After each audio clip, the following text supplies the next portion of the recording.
Regression analysis is a way of mathematically sorting out which of those variables does indeed have an impact, which factors matter most, which can be ignored, how do those factors interact with each other, and perhaps most importantly, how certain are we about all of these factors. So regression analysis basically means predicting the future. നമുക്ക് തന്നിരിക്കുന്ന കുറച്ച് variables ഉണ്ടായിരിക്കും. അതിൽ dependent വേരിയബിൾസും കാണും, independent വേരിയബിൾസും കാണും. For example പറയുവാണെങ്കിൽ നമുക്ക് വേണ്ടത് നെക്സ്റ്റ് മന്ത്ലി സെയിൽസ് ആണ് നമ്മൾ നോക്കുന്നതെന്ന് വിചാരിക്കുക. അടുത്ത മാസം എൻ്റെ സെയിൽസ് എത്രയായിരിക്കും എന്ന് കണ്ടുപിടിക്കാനായിട്ടാണ് നോക്കുന്നതെങ്കിൽ that monthly sales is called the dependent variable. And what is that depending on? Monthly sales എന്തിനെയൊക്കെ ബേസ് ചെയ്തിട്ടായിരിക്കും നോക്കുക, അതാണ് അതർ വേരിയബിൾസ് ഓർ ഫാക്ടേഴ്സ് എന്തൊക്കെയാണെന്ന് നോക്കുക. മന്ത്ലി സെയിൽസിനെ ബേസ് ചെയ്യുന്ന ഫാക്ടർ എന്തൊക്കെയാണ്, അല്ലെങ്കിൽ ചേഞ്ച് ചെയ്യാൻ പറ്റുന്ന ഫാക്ടേഴ്സ് എന്തൊക്കെയാണ്? ഒന്നുകിൽ ക്ലൈമറ്റ് ആയിരിക്കാം, അല്ലെങ്കിൽ കമ്പനിയുടെ പ്രോഫിറ്റ് ആയിരിക്കാം, അല്ലെങ്കിൽ കമ്പനിക്ക് കൊടുക്കാവുന്ന ഇൻവെസ്റ്റ്മെന്റ് ആയിരിക്കാം, അതിൻ്റെ മാർക്കറ്റിംഗ് എത്രയാണെന്നുള്ളതായിരിക്കാം, അഡ്വർടൈസ്മെന്റ് എത്രയാണെന്നുള്ളതായിരിക്കാം. അങ്ങനെ പല ഫാക്ടേഴ്സ് ബേസ് ചെയ്തിട്ടായിരിക്കും നമ്മുടെ നെക്സ്റ്റ് മന്തിലെ സെയിൽസിനെ അഫക്റ്റ് ചെയ്യുന്നത്. സോ ആ ഫാക്ടേഴ്സ് എന്തൊക്കെയാണെന്ന് നോക്കുന്നു. ആ ഫാക്ടേഴ്സിനെ നമ്മൾ മാത്തമാറ്റിക്കലി പറയുമ്പോൾ അത് ഓരോന്നും വേരിയബിൾസ് ആണ്. സോ അങ്ങനെ അഫക്റ്റ് ചെയ്യുന്ന ഫാക്ടേഴ്സ് എന്തൊക്കെയാണ്, ആ അഫക്റ്റ് ചെയ്യുന്ന വേരിയബിൾസ് എന്തൊക്കെയാണ്, ആ ഓരോ വേരിയബിൾസുമാണ് ഇൻഡിപെൻഡന്റ് വേരിയബിൾസ് എന്ന് പറയുന്നത്. ആൻഡ് എന്തിനെയാണോ അഫക്റ്റ് ചെയ്യുന്നത്, നമ്മൾ ഇവിടെ എന്തിനെയാണ് അഫക്റ്റ് ചെയ്യുന്നത്? മന്ത്ലി സെയിൽസിനെയാണ് അഫക്റ്റ് ചെയ്യുന്നത്. സോ ആ മന്ത്ലി സെയിൽസ് എന്ന് പറയുന്നതാണ് ഇവിടുത്തെ dependent variable. So there are two types of variables, dependent variable and independent variable. Normally നമ്മൾ ഒരു ഇൻഡിപെൻഡന്റ് വേരിയബിളും ഒരു ഡിപ്പെൻഡന്റ് വേരിയബിൾ എടുത്തിട്ടായിരിക്കും ചെയ്യുന്നത്. സോ ഫോർ എക്സാമ്പിൾ പറയുകയാണെങ്കിൽ y is equal to 2x plus 4 എന്നതാണെങ്കിൽ അവിടെ x എന്ന് പറയുന്നത് ഇൻഡിപെൻഡന്റ് വേരിയബിൾ ആയിരിക്കും. എന്തുകൊണ്ടാണ്? എക്സിന് നമ്മളൊരു പെർട്ടിക്കുലർ വാല്യൂ കൊടുത്തു കഴിഞ്ഞാൽ we get some value for y, അല്ലേ? So y is depending on x എന്ന് പറഞ്ഞാൽ x ആണ് ഇവിടുത്തെ ഇൻഡിപെൻഡന്റ് വേരിയബിൾ, y ആണ് dependent variable. y depends on x. So regression analysis എന്ന് പറയുന്നത് ബേസിക്കലി പ്രിഡിക്ഷൻ ആണ്. അതായത് കുറേ വാല്യൂസ് നമുക്കറിയാം, അല്ലെങ്കിൽ കുറച്ച് വർഷത്തെ വാല്യൂസ് നമുക്കറിയാം, അതുപയോഗിച്ച് ഫ്യൂച്ചറിൽ എന്താകും, അല്ലെങ്കിൽ ഫ്യൂച്ചറിലെ വാല്യൂ എന്തായിരിക്കും എന്ന് നമ്മൾ പ്രെഡിക്റ്റ് ചെയ്യും. ആൻഡ് രണ്ട് ടൈപ്പ് ഓഫ് വേരിയബിൾസ് ഉണ്ടെന്ന് പറഞ്ഞു, dependent variable and independent variable. And റിഗ്രഷനെ നമുക്ക് രണ്ട് രീതിയിൽ കാണാം, linear regression and non linear regression. എന്തായിരിക്കും റിഗ്രഷൻ? നമുക്ക് കുറച്ച് ഡേറ്റാസ് പ്ലോട്ട് ചെയ്യാൻ കിട്ടുമല്ലോ. ആ പ്ലോട്ട് ചെയ്യുന്ന ഡേറ്റാസ് എല്ലാം കൂടെ ഒരുമിച്ച് ജോയിൻ ചെയ്ത് കഴിയുമ്പോൾ if you get a straight line, ഒരു സ്ട്രെയിറ്റ് ലൈൻ ആണ് കിട്ടുന്നതെങ്കിൽ that is called linear regression. And if you cannot get a straight line then that is called non-linear regression. Straight line അല്ലെങ്കിൽ നമുക്കൊരു കർവ് ആയിട്ടായിരിക്കും കിട്ടുന്നത്. So that is a non-linear regression. And അങ്ങനെ ഒരു scatter ഡയഗ്രത്തിൽ നിന്ന് ഉണ്ടാക്കാൻ പറ്റുന്ന ഒരു സ്ട്രെയിറ്റ് ലൈനെ വിളിക്കുന്ന പേരാണ്, അല്ലെങ്കിൽ ഉണ്ടാക്കാൻ ആ സ്കാറ്റർ ഡയഗ്രത്തിന് എല്ലാം കൂടെ ചേർന്ന് കിടക്കുന്ന ഒരു സ്ട്രെയിറ്റ് ലൈനെ വിളിക്കുന്ന പേരാണ് ലൈൻ ഓഫ് ബെസ്റ്റ് ഫിറ്റ്. ആ ലൈൻ ഓഫ് ബെസ്റ്റ് ഫിറ്റ് ആയിരിക്കും ആ സ്കാറ്റർ ഡയഗ്രത്തിന്റെ എല്ലാ പോയിന്റ്സിനോടും ചേർന്ന് കിടക്കുന്ന സ്ട്രെയിറ്റ് ലൈൻ എന്ന് പറയുന്നത്. റിഗ്രഷനെ നമുക്ക് വീണ്ടും രണ്ടായിട്ട് തരംതിരിക്കാം. That is called simple regression and multiple regression. എന്തായിരിക്കും simple regression? when there is only one dependent variable and one independent variable. ആകെ രണ്ട് വേരിയബിൾസ് മാത്രമേ നമ്മൾ കൺസിഡർ ചെയ്യുന്നുള്ളൂ. അങ്ങനെയാണെങ്കിൽ that is called a simple regression. What is multiple regression? നമുക്കൊരു dependent variable ഉണ്ട്, അത് ഒന്നിൽ കൂടുതൽ ഫാക്ടേഴ്സിനെ അല്ലെങ്കിൽ ഒന്നിൽ കൂടുതൽ വേരിയബിൾസിനെ ഡിപ്പെൻഡ് ചെയ്യുന്നുണ്ട്. സോ ഫോർ എക്സാമ്പിൾ പറയുകയാണെങ്കിൽ z is equal to 2x plus 3y. അവിടെ എന്താണ്? എക്സും വൈയും ഇൻഡിപെൻഡന്റ് വേരിയബിൾസ് ആണ്. And z depends on both X and Y.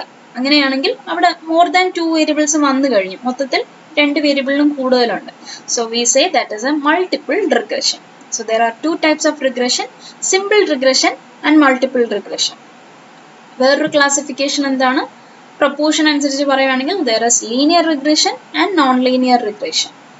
Straight line ആണ് വരുന്നതെങ്കിൽ ആ സ്കാറ്റർ ഡയഗ്രത്തിന് പറ്റുന്ന ഏറ്റവും ബെസ്റ്റ് ഫിറ്റ് ആയിട്ടുള്ള സ്ട്രെയിറ്റ് ലൈനെ വിളിക്കുന്ന പേരാണ് line of best fit.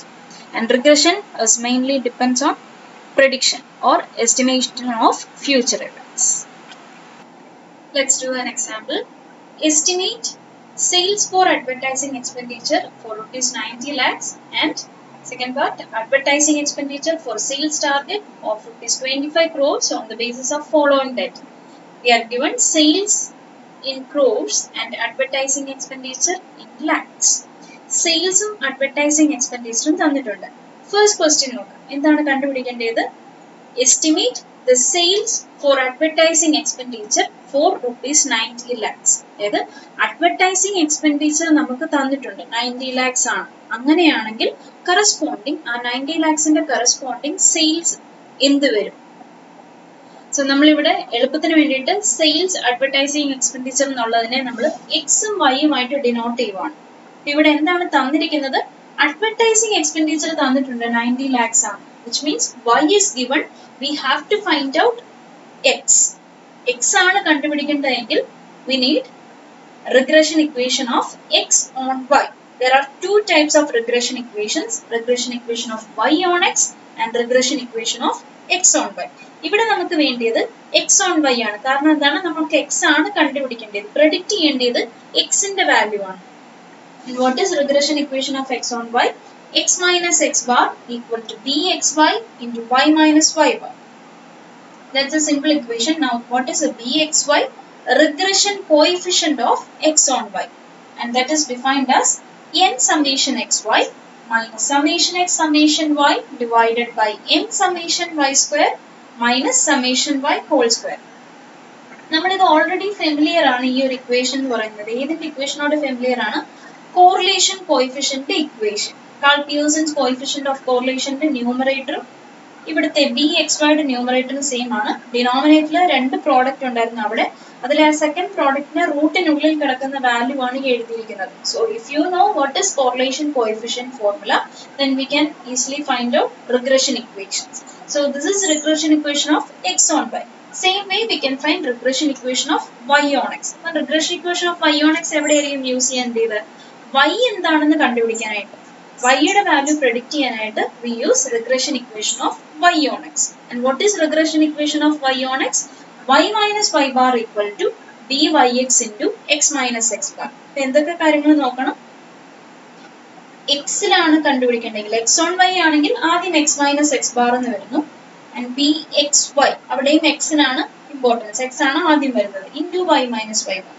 Regression equation of y on x ആകുമ്പോൾ y യുടെ ടേം ആണ് ആദ്യം വരുന്നത്. So y minus y bar equal to byx. This is regression coefficient of y on x. byx ആണ് വേണ്ടത് into x minus x bar. And what is byx?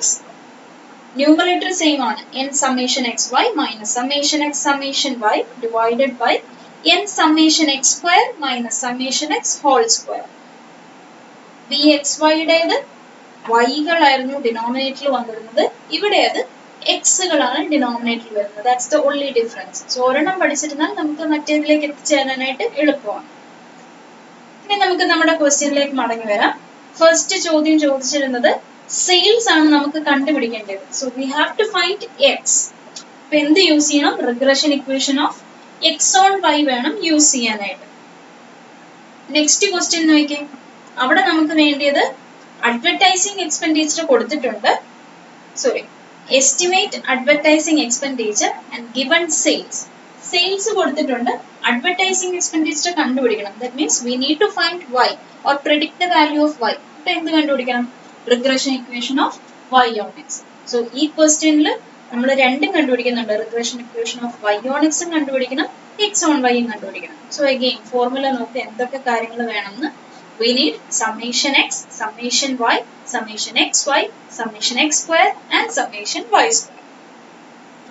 Multiply ചെയ്യുമ്പോൾ നമുക്ക് കിട്ടുന്ന summation values ഇതൊക്കെയാണ്. Summation x is 98, summation y is 476, summation xy is 6764, summation x square is 1428 and summation y square is 32564.